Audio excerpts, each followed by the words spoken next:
Good morning to all of you. आज का जो हमारा टॉपिक है वो है ब्लड क्लॉटिंग। तो आप लोग बताइए पहले ब्लड क्लॉटिंग होता क्या है।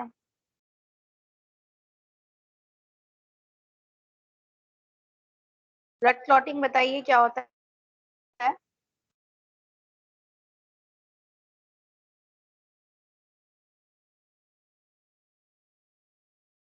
मेरी वॉइस नहीं आ रही सभी को? आ रही है मैम। बता क्यों नहीं रही ब्लड क्लॉटिंग क्या होता है?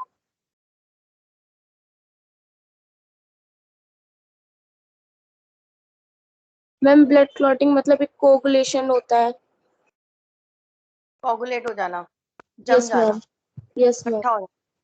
ठीक है, तो ब्लड क्लॉटिंग क्या है? शेड आउट और कलेक्टेड इन अ कंटेनर, बाहर निकलना और कलेक्ट होना किसी कंटेनर में। इट लूजेज इट्स फ्लूडिडिटी, फ्लूडिडिटी वो लूज कर देता है अपनी, and become a jelly like mass after a few minute.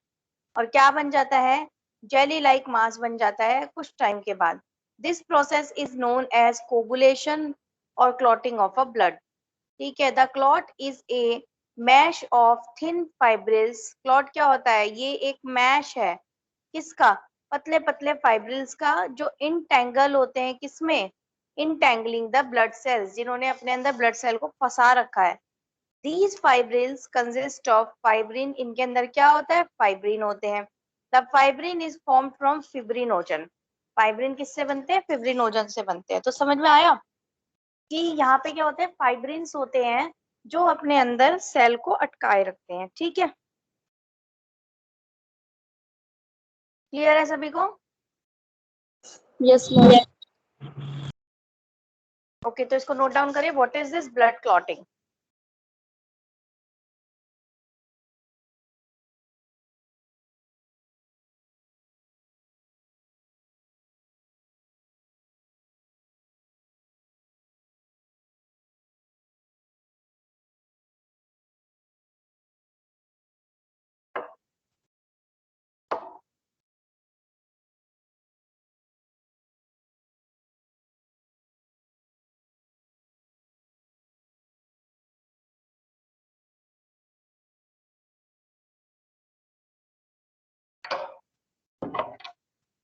सभी स्टूडेंट इसको नोट डाउन करिए। What is this blood clotting?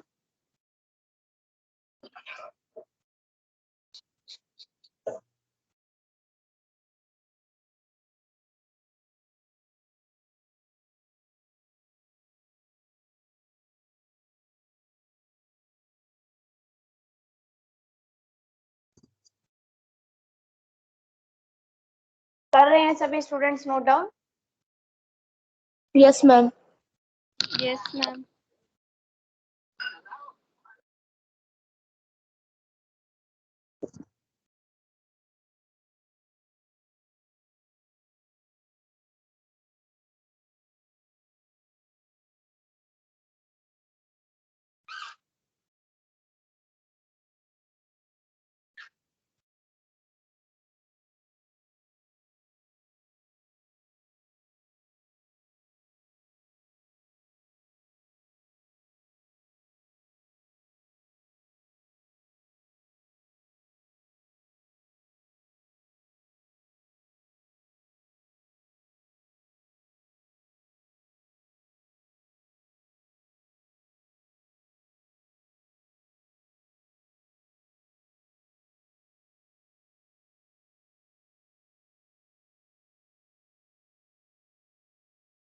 हो गया नोट डाउन?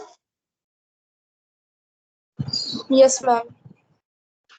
ओके, देन कौन कौन से फैक्टर इन्वॉल्व होते हैं बेटा ब्लड क्लॉटिंग के अंदर? Coagulation of blood occur through a series of reaction. ठीक है, इसमें क्या होता है? एक सीरीज ऑफ रिएक्शन होती है due to the activation of variety of substances. किस वजह से?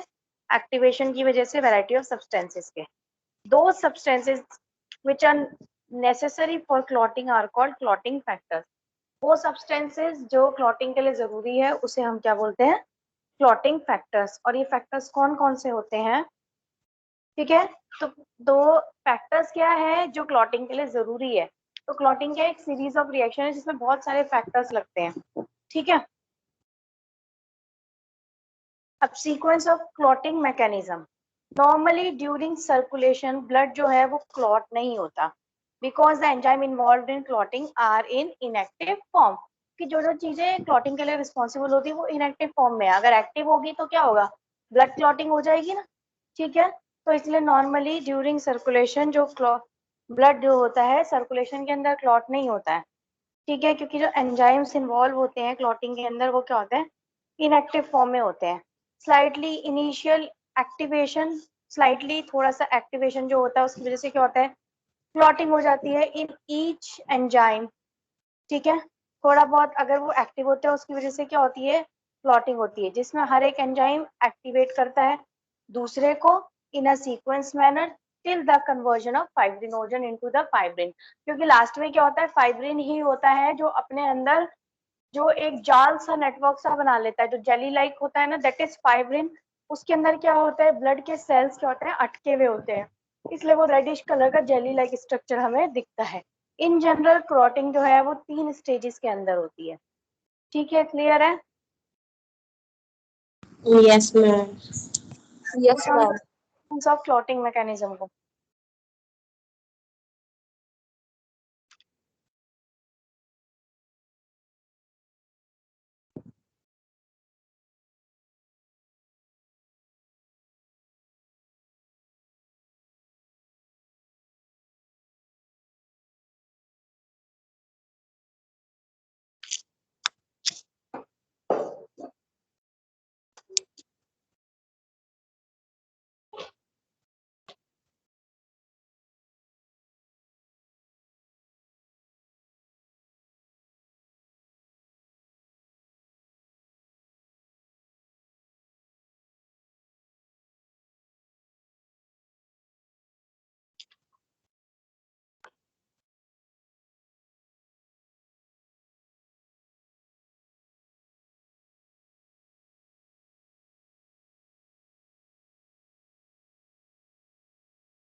नोट डाउन कर रहे हैं सभी। Yes ma'am.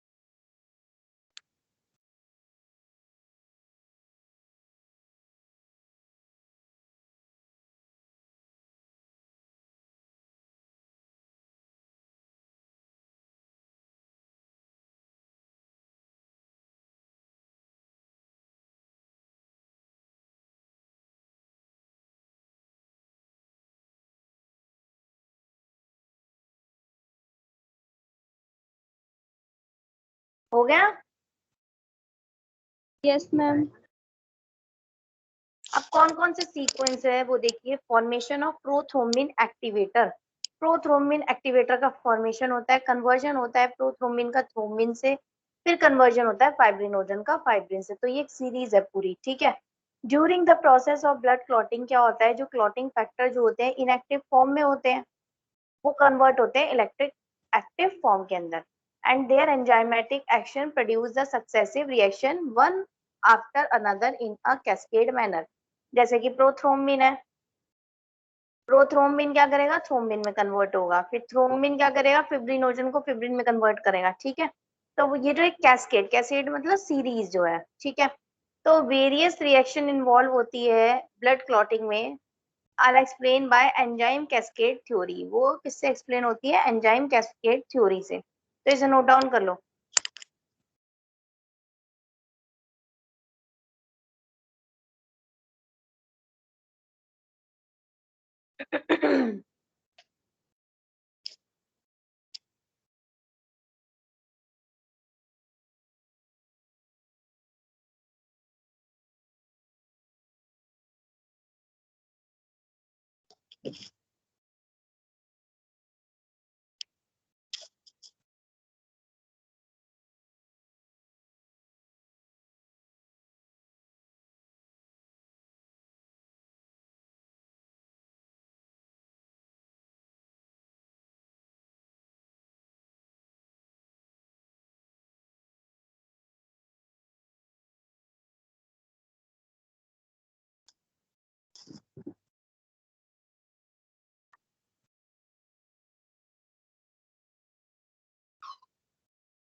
करो नोट डाउन सभी। Yes ma'am.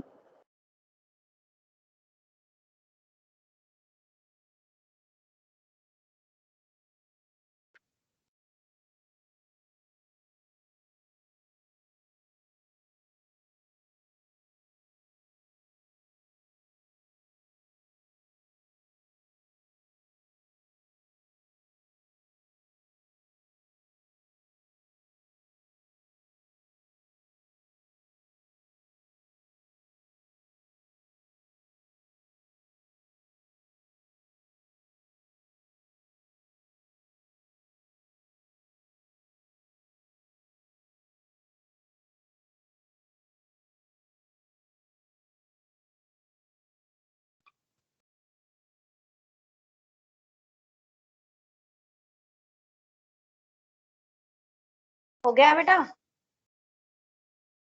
Yes ma'am. Okay, then first stage of formation of prothrombin factor. इसमें क्या होता है, प्रोथ्रोम्बिक एक्टिवेटर जो होता है वो दो तरीके से बनता है, एक है एक्सट्रिंसिक पाथवे, एक है इंट्रिंसिक पाथवे। एक्सट्रिंसिक मतलब बाहर का, इंट्रिंसिक मतलब अंदर का।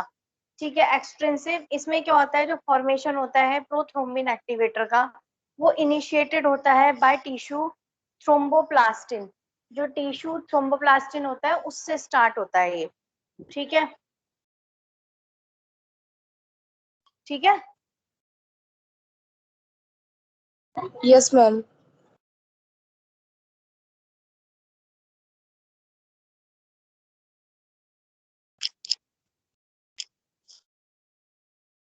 ठीक है, जो फॉर्मेशन होता है प्रोथ्रोम्बिन एक्टिवेटर का वो इनिशिएट होता है कौन से टिश्यू से, टिश्यू थ्रोम्बोप्लास्टिन से। देन एक्सट्रिंसिक इंट्रिंसिक पाथवे में क्या होता है, इसमें जो फॉर्मेशन होती है थ्रोम्बिन एक्टिवेटर की वो इनिशिएट होती है बेटा प्लेटलेट से, जो ब्लड के अंदर ही होता है, इसलिए इसको इंट्रिंसिक बोल रहे हैं। एक्सट्रिंसिक मतलब टिश्यू थ्रोम्बोप्लास्टिन। ठीक है, देन एक्सट्रिंसिक पाथवे में क्या होता है, टिश्यू को इंजरी हो गई, ट्रॉमा हो गया, टिश्यू थ्रोम्बोप्लास्टिन जिसमें क्या क्या प्रोटीन है, ग्लाइकोप्रोटीन है, फॉस्फोलिपिड है। ठीक है, फैक्टर 8 है, 7 है, वो किस में कन्वर्ट होगा, फैक्टर फैक्टर 7 की मदद से ये टिश्यू थ्रोम्बोप्लास्टिन फैक्टर 10 में कन्वर्ट हो गया, फिर एक्टिवेटेड फैक्टर 10 होगा, फिर कैल्शियम की हेल्प से थ्रोम्बिन जो है फैक्टर 5 में कन्वर्ट होगा, और कैल्शियम की हेल्प से,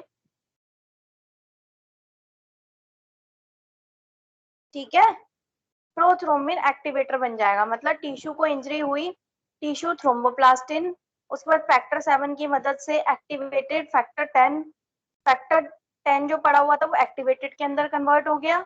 उसके बाद थ्रोम्बिन जो है फैक्टर 5 में और कैल्शियम की हेल्प से क्या होगा, प्रोथ्रोम्बिन एक्टिवेटर में कन्वर्ट होगा। ठीक है, क्लियर है? Yes ma'am. ये एक्सट्रिंसिक पाथवे बना लो, पहले इसको नोट डाउन करो स्टेज 1 को।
कर लिया नोट डाउन?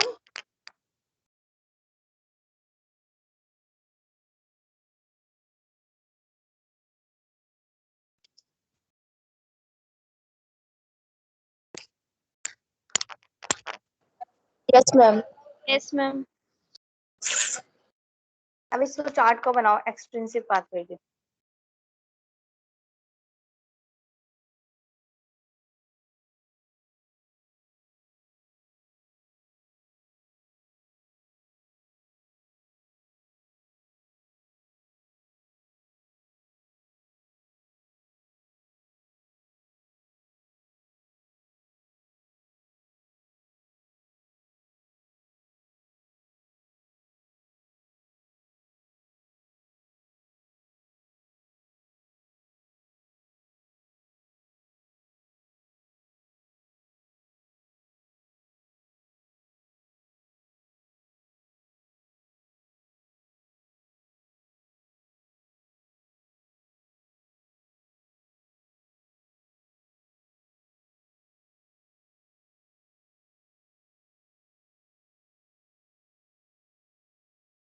बन गया?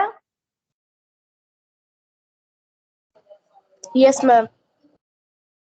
देन इंट्रिंसिक पाथवे, टिश्यू को इंजरी हुई, फैक्टर 12 ने एक्टिवेटेड फैक्टर 12 बनाया, फिर किनिनोजन की हेल्प से, प्री कैलक्रीन की हेल्प से फैक्टर 11 एक्टिवेटेड फैक्टर 11 में कन्वर्ट हुआ, देन कैल्शियम की मदद से और एक्टिवेटेड फैक्टर 11 की मदद से फैक्टर 9 एक्टिवेटेड फैक्टर 9 में कन्वर्ट हुआ, देन कैल्शियम और फैक्टर 8 की मदद से आगे फाइब्रिनोजन और फिब्रिन में बनेगा। ठीक है, सॉरी, फैक्टर 10 एक्टिवेटेड फैक्टर 10 के अंदर कन्वर्ट होगा, फिर एक्टिवेटेड फैक्टर 10 कैल्शियम और थ्रोम्बिन फैक्टर 5 की मदद से प्रोथ्रोम्बिन एक्टिवेटर बनेगा, फिर ये आगे जाके फिब्रिनोजन को फिब्रिन में कन्वर्ट करवाएगा। ठीक है, बनाओ ये इंट्रिंसिक पाथवे।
बना लिया?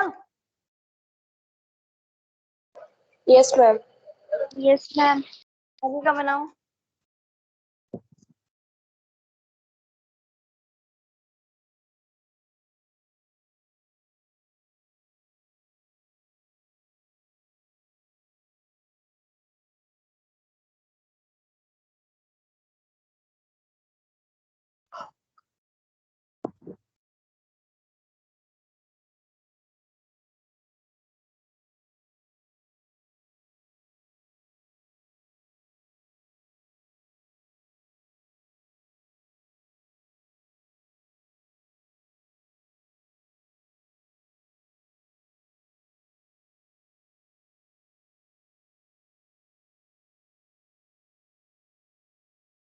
बना लिया बेटा? Yes ma'am. इसके version of prothrombin into thrombin, तो अभी तक तो प्रोथ्रोम्बिन बना है, प्रोथ्रोम्बिन एक्टिवेटर, अब ये थ्रोम्बिन में बनेगा, फिर फिब्रिनोजन से फिब्रिन थर्ड स्टेप है। ठीक है, प्रोथ्रोम्बिन एक्टिवेटर कन्वर्ट करता है प्रोथ्रोम्बिन को थ्रोम्बिन के अंदर in the presence of calcium. तो कैल्शियम बहुत जरूरी होता है, देखो इस ब्लड क्लॉटिंग के अंदर। Thrombin itself can accelerate the reaction by positive feedback mechanism, that is the initial thrombin activate factor 5। सबसे पहले थ्रोम्बिन क्या करेगा, फैक्टर 5 को एक्टिवेट करेगा, जिसकी वजह से क्या होगी, एक्सट्रिंसिव और इंट्रिंसिव प्रोथ्रोम्बिन एक्टिवेटर जो है उसको एक्सेलरेट, उसके फॉर्मेशन को एक्सेलरेशन मिलेगी। ठीक है, तो ये एक पॉजिटिव फीडबैक होता है। ठीक है, कि अगर थ्रोम्बिन ज्यादा है तो प्रोथ्रोम्बिन भी बनेगा। ठीक है, क्योंकि क्लॉटिंग होनी है ना, इसलिए बोल रहे हैं कि ये सबसे पहले क्या करेगा, फैक्टर 5 को एक्टिवेट करेगा, उसके बाद ये formation of extrinsic and intrinsic prothrombin activator करेगा। इसे नोट डाउन करो फटाफट से, conversion of prothrombin into thrombin.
हो गया बेटा? Yes ma'am. Then conversion of fibrinogen into fibrin. ठीक है, during this the soluble fibrinogen is converted into insoluble fibrin by thrombin। ठीक है, थ्रोम्बिन की मदद से फिब्रिनोजन जो है वो फिब्रिन में कन्वर्ट होता है। Initially fibrinogen is converted into activated fibrinogen, उसके बाद which is called fibrin monomer, उसे हम फिब्रिन मोनोमर बोलते हैं। उसके बाद इसकी पॉलीमराइजेशन होकर इसको फिब्रिन बोलते हैं। तो फिब्रिनोजन जो है इनएक्टिव से एक्टिवेटेड फॉर्म में कन्वर्ट होता है, उसे हम मोनोमर बोलते हैं। मोनोमर मतलब सिंगल यूनिट, तो फिब्रिन की सिंगल यूनिट। अब बहुत सारे ऐसी सिंगल यूनिट जुड़ के फिब्रिन बना देती है। ठीक है, the first form fibrin, the first form fibrin, ठीक है, जो पहला फिब्रिन बना, द फर्स्ट फॉर्म फिब्रिन, उसमें क्या होता है, लूजली अरेंज स्ट्रैंड्स होते हैं। ठीक है, ये क्या होता है, मॉडिफाइड होते हैं बाद में, लूजली अरेंज स्ट्रैंड्स होते हैं, और ये मॉडिफाइड होते हैं बाद में इनटू डेंस टाइट, डेंस और टाइट एग्रीगेट इकट्ठे हो जाते हैं बाय फिब्रिन स्टेबलाइजिंग फैक्टर, जो है जो कि फैक्टर 7 है। और इस रिएक्शन को क्या चाहिए, कैल्शियम आयंस चाहिए होते हैं। ठीक है, कैल्शियम आयंस चाहिए होते हैं, लूज होते हैं, आपस में डेंस हो जाते हैं, कनेक्ट हो जाते हैं, और इसको क्या चाहिए होता है, कैल्शियम आयन चाहिए होता है। ठीक है, तो इसको फटाफट से नोट डाउन करिए।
हो गया बेटा नोट डाउन?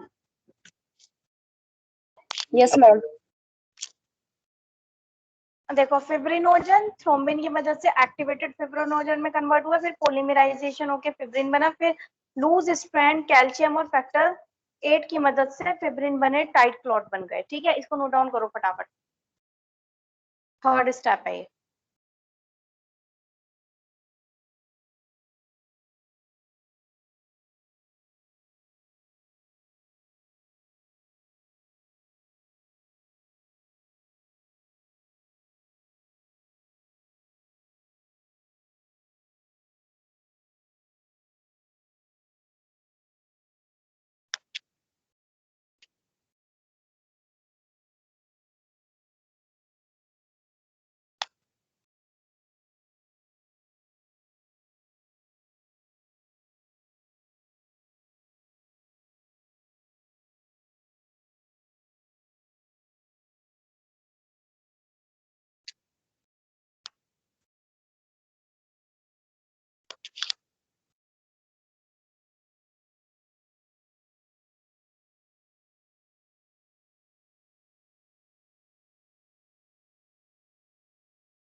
तालिया बेटा। Yes, ma'am. नाउ ठीक है, ये तो कॉपरेशन रिएक्शन हमने पढ़ी। क्लॉटिंग क्या होती है, 3 स्टेप में होती है। ठीक है, प्रोथ्रोम्बिन, थ्रोम्बिन, फिर वो फाइब्रिनोजन को फाइब्रिन के अंदर कन्वर्ट करता है, जिसके अंदर क्या होता है, जेली लाइक स्ट्रक्चर है, जिसके अंदर क्या है, सेल्स होते हैं वो इकट्ठे हो जाते हैं ब्लड के, है ना। नाउ एंटीकोगुलेंट, ब्लड के अंदर जो होती है, कोगुलेशन तो होती ही नहीं है नॉर्मली, ब्लड वेसल्स के अंदर ब्लड मूव कर, अगर कोगुलेशन होगी तो वो इकट्ठे हो जाएंगे सारे के सारे। So the substance which prevent or postpone the coagulation of blood are known as anticoagulant. कुछ सब्सटेंस हम यूज करते हैं प्रिवेंट करने के लिए क्लॉटिंग को इनसाइड द बॉडी, ठीक है, जो कि इन वीवो होती है, अंदर ही होती है बॉडी के, और कुछ सब्सटेंस हम यूज करते हैं प्रिवेंट करने के लिए बॉडी के बाहर क्लॉटिंग को। ठीक है, तो वेरियस एंटीकोगुलेंट्स कौन कौन से होते हैं? हेपरिन, ये नेचुरली प्रेजेंट होता है बॉडी के अंदर, तभी तो हमारा खून जमता नहीं है। जब खून हमारी ब्लड वेसल्स के अंदर बह रहा है तो वो जमता नहीं है, क्योंकि उसके अंदर एंटीकोगुलेंट्स होते हैं लाइक हेपेरिन। ठीक है, और अदर एंटीकोगुलेंट्स क्या है? Dicoumarol, warfarin, EDTA, ethylene diamine tetra acetic acid, ये हम इन विट्रो भी यूज करते हैं। इन विट्रो मतलब बाहर, अगर हमें क्लॉटिंग को रोकना नहीं हो तो। Then oxalate compounds, then citrate, sodium, ammonium और पोटेशियम सिट्रेट। ठीक है, एंटीकोगुलेंट जो यूज होते हैं फॉर द प्रोफाइलैक्सिस या treatment of thromboembolic disorder, हम एंटीकोगुलेंट को यूज करते हैं। ठीक है, for preservation of stored whole blood, पूरे के पूरे ब्लड को स्टोर करने के लिए, ब्लड के फ्रैक्शन को स्टोर करने के लिए हम हेपरिन या एसिड सिट्रेट टेक्सट्रोज डालते हैं। To keep lab blood specimen from clotting, lab के अंदर जो स्पेसिमेन होता है ब्लड का क्लॉटिंग से बचाने के लिए, उसमें EDTA, citrate, oxalate and fluoride हम डाल देते हैं। ठीक है, तो ब्लड को स्टोर करने के लिए हम एंटीकोगुलेंट यूज करते हैं। टेस्ट फॉर क्लॉटिंग, क्लॉटिंग के लिए कौन कौन से टेस्ट होते हैं? ब्लीडिंग टाइम, कितने टाइम नोट करते हैं क्लॉटिंग टाइम कितने टाइम में हो रही है, और थ्रोम्बिन, प्रोथ्रोम्बिन टेस्ट होता है। माइक्रोवस्कुलेचर, ये क्या होता है? ब्लड वेसल जो होती है,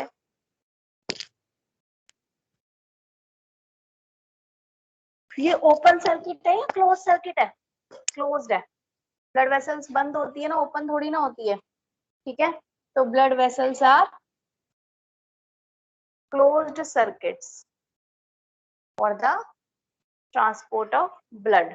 ब्लड को ट्रांसपोर्ट करने के लिए क्या है, ब्लड वेसल्स क्या है, क्लोज सर्किट है, from left heart to the cells and then back to the right heart.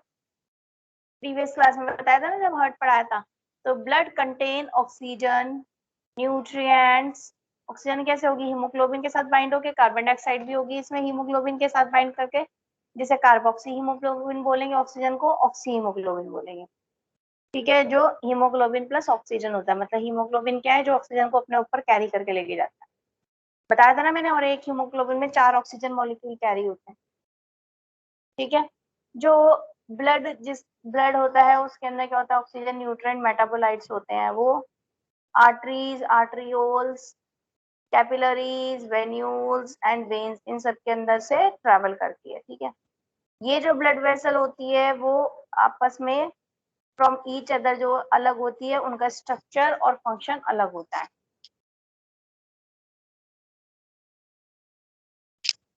Blood flow करता है from heart to the arteries. ठीक है, which branch and narrow into the arterioles, जो क्या होती है आगे ब्रांच में कन्वर्ट हो जाती है और पतली पतली हो जाती है, आर्ट्रियोल्स में कन्वर्ट हो जाती है। आर्ट्रियोल से क्या होता है, मेटा आर्ट्रियोल्स होती है, उसके बाद कैपिलरीज होती है। After the tissue has been perfuse, जब टिश्यू के पास ये पहुंच जाती है उसके बाद क्या होता है, कैपिलरीज जो होती है वो वेन्यूल्स में ड्रेन हो जाती है, मतलब निकल जाती है। उसके बाद वो चौड़ी हो जाती है फिर से और वेन्स बन जाती है और वापसी ब्लड को हार्ट में ले जाती है। तो ये जो माइक्रो सर्कुलेशन है हर एक ऑर्गन का, वो स्पेशली ऑर्गेनाइज्ड है to serve that organ owns special need. ठीक है, इसलिए ऑर्गन की अपनी खुद की स्पेशल नीड को सर्व करने के लिए स्पेशली ऑर्गेनाइज्ड है। ठीक है, मतलब transport of nutrient to the tissue और रिमूवल ऑफ एक्स्ट्रा एक्सक्रीटा करने के लिए। ठीक है, then capillary bed is a network of capillary supplying an organ. Capillary bed क्या है, नेटवर्क है कैपिलरीज का जो ऑर्गन को सप्लाई हो रही है। कैपिलरीज क्या होती है, बहुत ही ज्यादा पतली होती है, with wall of single layer of, जिसके अंदर क्या होती है, जिसकी वॉल में क्या होती है, सिंगल लेयर होती है, हाईली परमिएबल एंडोथेलियम सेल्स की। क्यों, क्योंकि वो एक्सचेंज करने के काम आते हैं। यहाँ पे interchange of nutrients and cellular excreta interchange होता है। ठीक है, ब्लड से सेल के अंदर जाते हैं और सेल से जो भी एक्सक्रीशन होती है वो ब्लड में आती है। ठीक है, tissue and circulating fluid. Wall जो होती है आर्ट्रियोल्स, आर्टरीज और स्मॉल वेल्यून्स की, उनमें क्या होते हैं, large amount of smooth muscle होती है। और आगे जो हम बात कर रहे थे अभी कैपिलरीज की बात कर रहे थे। ठीक है, ठीक है, large amount of smooth muscles होती है। ओपनिंग जो होती है कैपिलरीज की वो किससे ढकी हुई होती है, मस्कुलर प्री कैपिलरी स्पिंचर से। ठीक है, तो ये वैसे ही बताया है कि ये कैसे पूरा वस्कुलराइजेशन है, आर्टरियोज, वेन्स, कैपिलरीज। ठीक है, कैसे कहाँ से कौन कौन सा ब्लड लेके जा रही है, क्या कर रही है, क्योंकि हम ब्लड पढ़ रहे हैं ना, ब्लड में क्लॉटिंग पढ़ रहे हैं, इसलिए। क्लियर है सभी को? मैम ये जो हेपेरिन होता है ना, क्या आवाज आ रही है मेरी? आ रही है? फिर मैं कह रहा हूँ जो ये हेपेरिन होता है ना, जैसे ब्लड ज्यादा क्लॉट होता रहता है तो उस टाइम देते हैं क्लॉटिंग रोकने के लिए देते हैं, हाँ। जब मतलब ज्यादा होता रहता है ना इसमें। देखो बेटा, नेचुरल एंटीकोगुलेंट होते हैं जो हमारे ब्लड के अंदर पाया जाता है, और भी जो है वो हम दे सकते हैं। कभी कभी अंदर क्लॉटिंग और लग जाती है कुछ रीजन की वजह से, तो उसे रोकने के लिए देते हैं एंटीकोगुलेंट। क्लियर है सभी को?